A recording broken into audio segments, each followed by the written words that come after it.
చూసినావా అత్తమ్మ ఎట్లా మాట్లాడుతుండో? నేను పోతా అన్నందుకే నన్ను ఒక దెబ్బేసిండు. ఆగాగు, నువ్వు ఏడవక, ఆగు. ఏడవకే కాదే, ఆడు పొద్దుగాల ఆగమాగం మీద ఉంటాడు, పనికోవాలని ఉంటాడు. నువ్వు పొద్దుగాలనే అడగల్లా? చెప్పు, నేను అవ్వగారింటికి పోతా అని పొద్దుగాలనే అడుగుతావా? అని కట ఆఫీస్ టైం కాబట్టి ఇటు నువ్వు ఒర్రియబడితివి.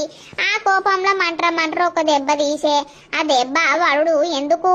మొగోని చేతు బండ తీరుంటది, ఆ దెబ్బలు పడద్దు, తర్వాత దెబ్బలు లెత్తాయి. రాత్రి వచ్చినాక మెల్లగా బుదరకిచ్చి అడగవా?